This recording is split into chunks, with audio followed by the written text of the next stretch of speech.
आज हम बात करेंगे यीशु मसीह का अधिकार, है ना। वो मैंने किस तरह से जब वो पृथ्वी में था वो काम को किया और उसके पास जो अधिकार था वो किस तरह से प्रूव किया, इस बात को आज हम देखेंगे। ठीक है, देखो, जब यीशु मसीह इस दुनिया में था, है ना, तो वो पूरी तरह से परमेश्वर था और पूरी तरह से मनुष्य था, है ना। मैंने बोल सकते हैं 100% मनुष्य, 100% परमेश्वर। और जब वो प्रचार शुरू करने से पहले यीशु मसीह, है ना, वो अपने माता पिता की अधीनता में रहा, है ना, यानी माता पिता का बात को सुना, फिर वो बढ़ाई का काम किया, है ना। हमको ऐसा लगता है यीशु मसीह को अगर एक फर्नीचर का काम, है ना, यानी टेबल बनाने दो, कुर्सी बनाने दो, तो वो बहुत अच्छा बना सकते हैं। ठीक है, बाइबल ऐसा बताता है वो बढ़ई का बेटा था, इसलिए वो मैंने उस काम को भी बहुत अच्छा तरह से किया था। फिर यीशु मसीह बपतिस्मा लेता है और उसके बाद उपवास रहने के बाद वो, ऐसा बाइबल बताता है, वो प्रचार करना आरंभ करता है, शुरुआत करता है।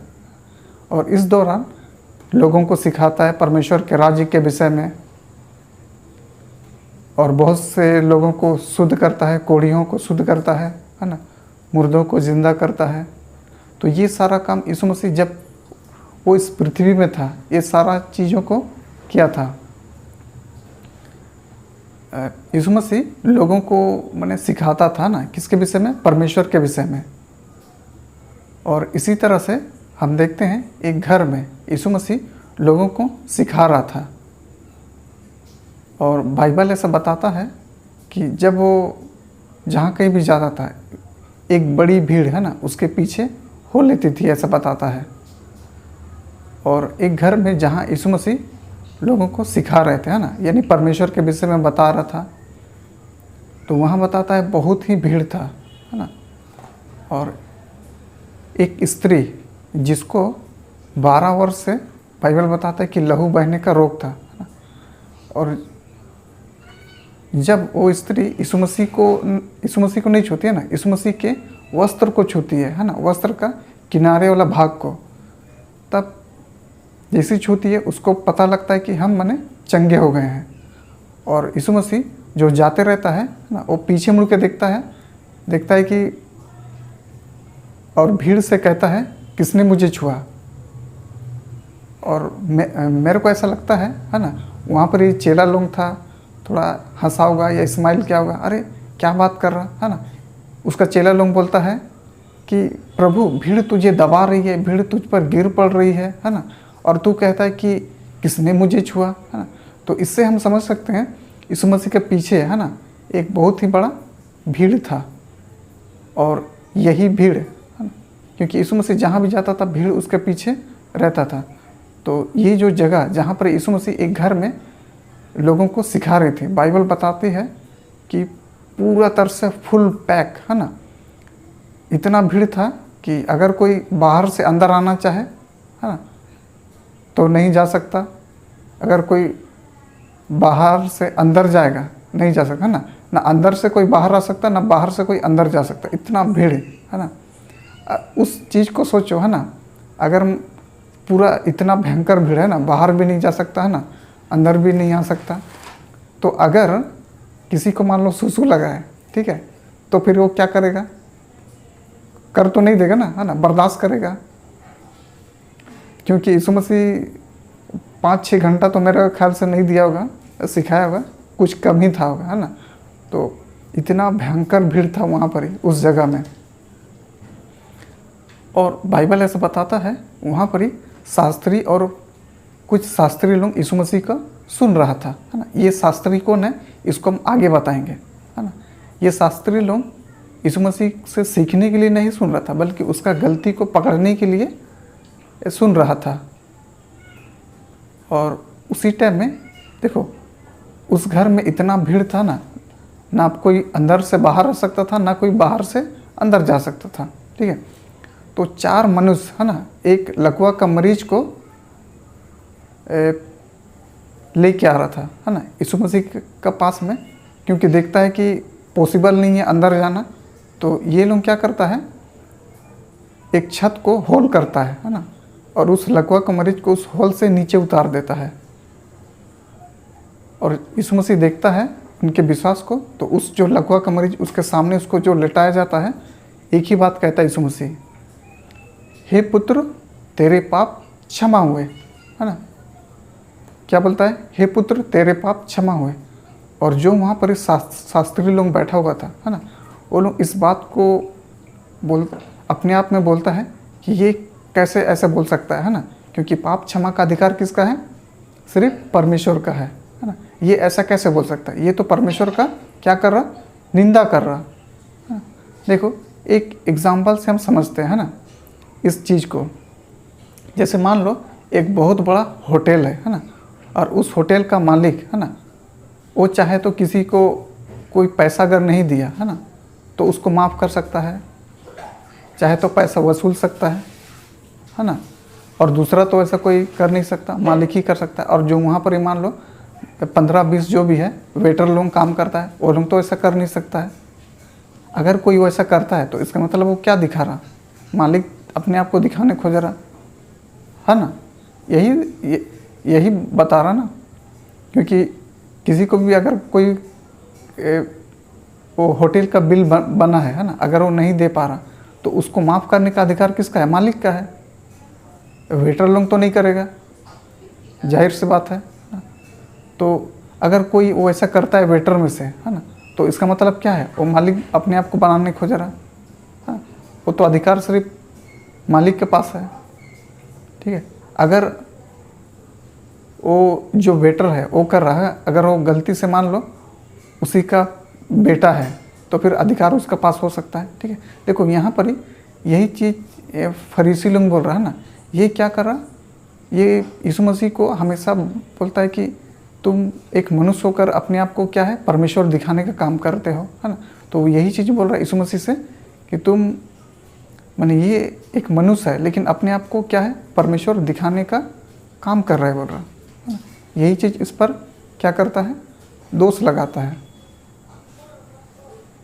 यीशु मसीह पर, हाँ, दोष अपने आप में बोलता है। तो यीशु मसीह जान जाता है कि ये लोग ऐसा ऐसा बात कर रहा है। और ये जो शास्त्री लोग है ना, ये लोगों के विषय में बाइबल ऐसा बताता है, ये जो शास्त्री लोग हैं ना, ये लोग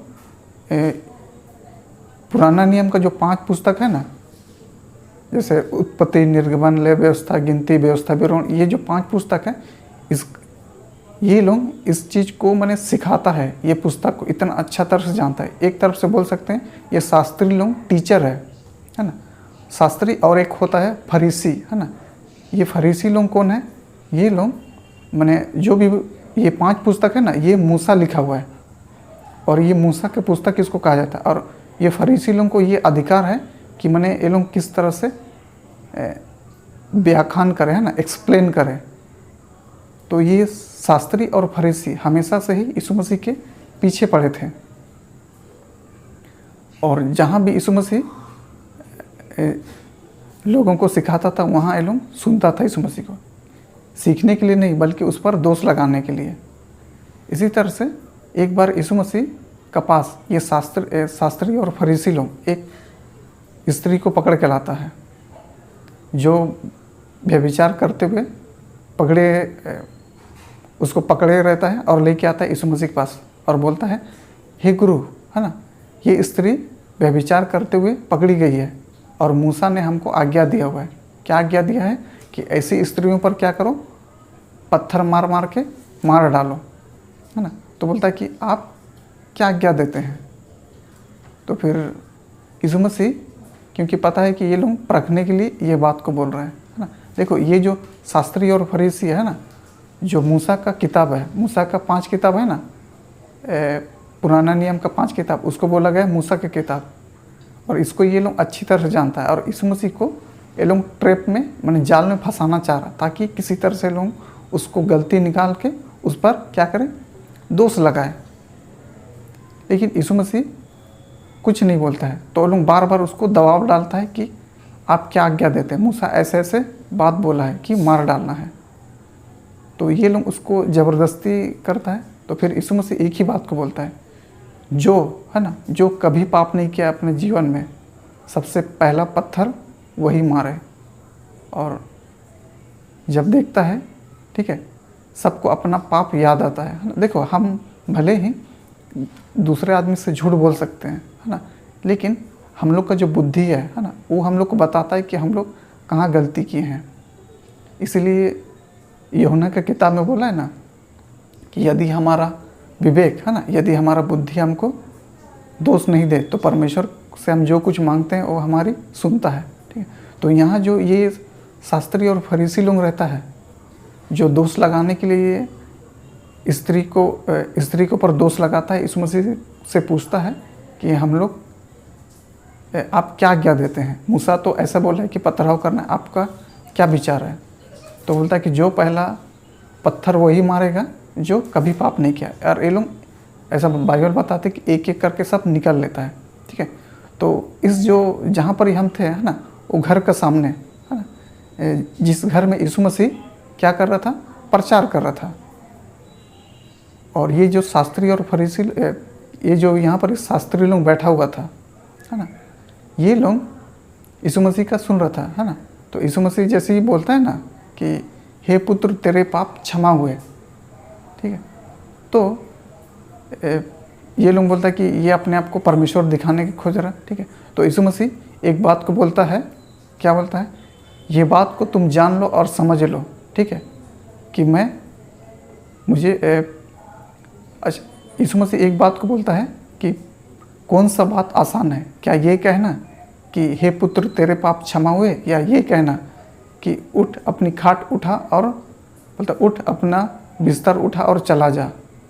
कौन सा इजी है, ठीक है। तो हम लोग के लिए इसमें से बोलना कौन सा इजी हो सकता है, यही हो सकता है कि तेरे पाप क्षमा हुए, ठीक है। अगर हम लोग मान लो बोलते हैं, ठीक है, कि उठ अपना बिस्तर उठा और चला जा, उस जो क्या बोलते हैं लकवा का रोगी है, ठीक है, अगर नहीं होगा तो आदमी लोग हंसेगा, ठीक है। लेकिन यीशु मसीह इस बात को बोलता है कि ये चीज़ मेरे पास दोनों ही अधिकार है, ठीक है। और यीशु मसीह इस बात को कैसे सिद्ध करता है कि उसके पास ये अधिकार है कि पृथ्वी पर मनुष्यों को पाप क्षमा करने का, कैसे सिद्ध करता है। वो क्या करता है, उस लकवा का रोगी से एक ही बात को बोलता है, उठ अपनी खाट उठा और चला जा, ठीक है। और वो जो लकवा का रोगी रहता है अपना बिस्तर समेटता है और सबका सामने देखते हुए वो चला जाता है और सब देख के हैरान हो जाता है, ठीक है। तो यीशु मसीह इस बात को प्रूव कर देता है कि मेरा को पृथ्वी पर पाप क्षमा करने का भी अधिकार है। कैसे प्रूव हुआ, वो जो लकवा का मरीज था ना, वो कभी चल नहीं सकता था, लेकिन वो सबका सामने, सबका नज़र में वो देखते ही क्या करता है, वो चलने लगता है, अपना बोरिया बिस्तर उठाता है और उस जगह से चला जाता है, परमेश्वर का स्तुति करते हैं, ठीक है। तो हम इस बात को देखें कि परमेश्वर को यानी यीशु मसीह को पृथ्वी में पाप क्षमा करने का अधिकार है और उसके पास सारा अधिकार है। और इसी तरह से उसने और भी बहुत सारे सबूत को दिया, प्रूफ को दिया, लेकिन हमने दो चीज़ों को ही देखें, ठीक है। जय मसीह।